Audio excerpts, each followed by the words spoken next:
He is the best there is, the best there was, the best there ever will be, Bret Hart. Bret, thanks so much for joining us. It's a real pleasure. It's great to see and talk to you guys again. But Steve, I think, famously got fired by Eric Bischoff in '94 from WCW. And you were somebody who went to Vince McMahon and was like, hey, this Steve Austin guy is somebody you need to take a look at. So dating back to that, what is the things that you saw in Steve Austin that made you want him to work for WWE and want to wrestle him? He was always, you could tell. I knew about Steve even from the Von Erich days. Sure. Was a guy that was coming up. He reminded me a little bit of Rick Rude. Like he had that kind of intensity about him, a guy that was always trying to get better. And especially when he first came, I remember watching him on TV, catching him the odd time, because I did my best to try to watch sometimes other wrestling shows and sort of see who they had. And I always thought he was a guy that was climbing the ladder, getting better every time I saw him. And I remember when he eventually went to ECW, I remember getting mad at the office. I went to Vince and said, why would you let this guy go to ECW? Because we were looking for new faces and new guys. And I said, I can't believe that he became available and nobody tried to get him. Now he's working for ECW. And I remember it's like a week later, he's in the WWE dressing room. And it was kind of like a big shock. So I think I shook the tree a little bit, and he ended up taking the WWE up on working there.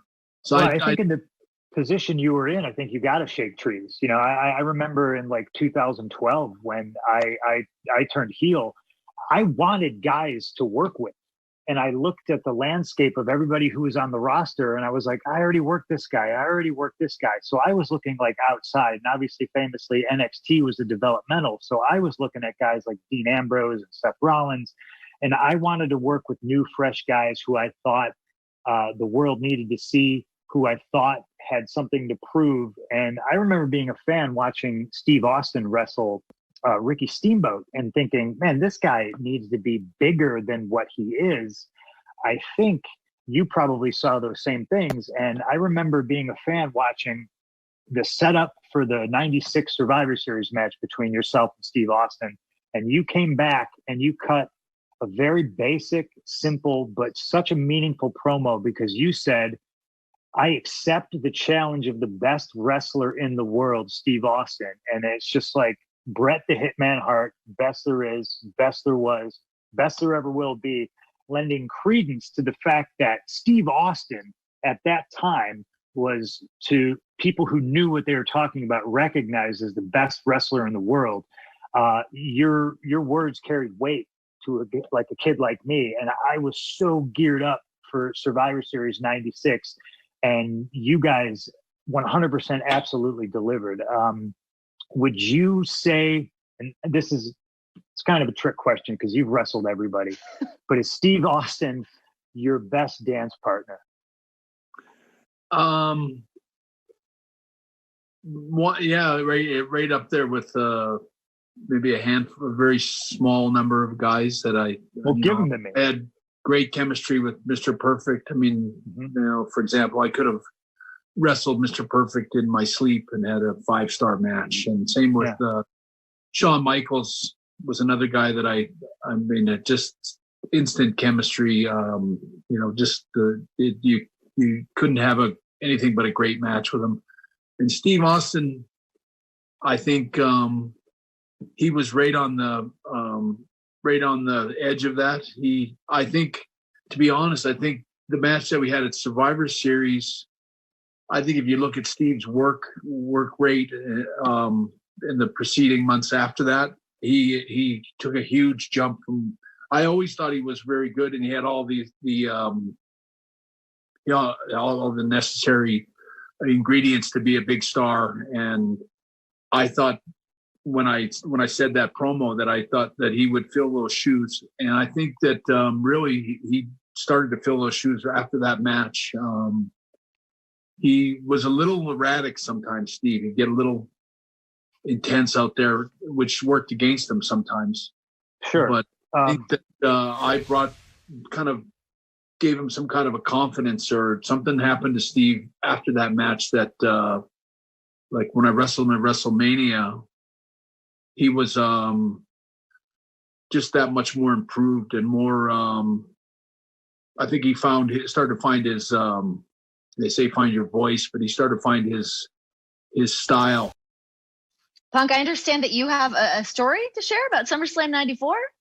Well, I mean, talk about the greatest matches of all time. The United Center was built for Michael Jordan and the Bulls, and the first event that the United Center ever held was 1994 SummerSlam. And I believe the main event was Undertaker versus Undertaker, and they had hired Leslie Nielsen to find the real Undertaker. But if you were a wrestling fan, you knew the real main event was Bret Hart versus Owen Hart in a cage. And I look at the limitations of a 1994 Big Blue cage match almost the same as I look at the limitations that Randy and Edge were kind of a little bit handcuffed with. Go out and you're going to have the greatest wrestling match of all time, but there's no fans, and you can't do this and you can't do that. I always find personally the best wrestlers take their circumstances and they make, pardon my language, chicken salad out of chicken. And I think, the Big Blue cage is what it was. They wanted it to be different from like the NWA cage, the real, like the chain link steel cage, which, could get nasty and could get bloody. And at that time, I don't think blood was allowed. But even with all those rules, Bret and Owen went out in Chicago and put on, objectively what is one of the best cage matches of all time. And I was there live. So, just Bret, from me to you, as a fan, as a friend of yours, people will always maybe not remember, what you did or what you said, but they'll always remember how certain people made you feel. And I still remember 1994 and how you made me feel sitting live in the audience, watching you and Owen, tear the house down, the Hart family and Bulldog climbing up the side of the cage. And so, thank you for all your contributions to professional wrestling.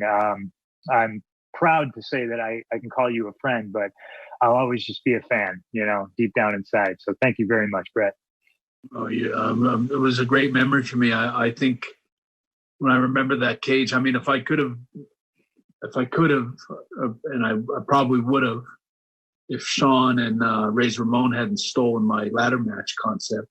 Mm-hmm. I'm sure that at the first ever ladder match at SummerSlam instead of the cage, because you're right about the big steel bars really did limit you to, you don't have a lot of speed hitting those ropes because you're going to hit the bars at the same time. You got to actually really be careful with those bars. Sometimes you split the back of your head open, just run into the ropes, which nobody would even notice, but it was they were dangerous and kind of awkward to work with. And cage matches are very, you just try to climb and get out. And I thought we did a pretty good job of making a sort of a, you're limited to, only so much you can do in a cage match, but we really, did the best with the suspense of trying to go through the door and trying to climb out. And I always remember the suplex with Owen where I suplexed him from the top of the cage to the mat. And it was such a long ways down. I remember it felt like I was falling off a building or something, but it was a very memorable match. And I was always proud of the fact that as far as, people would talk about the greatest cage matches, that there wasn't a lot of blood. I'm glad that as two brothers that we didn't have a lot of blood in that match. And, we had to just have a great match on our skills alone. And I was always really proud of that. And I'm glad you were there to watch it. Make sure to follow us on all social media platforms at WWE on Fox and use the hashtag WWE Backstage. Let us know what's on your mind. All the time, thinking of nothing but you.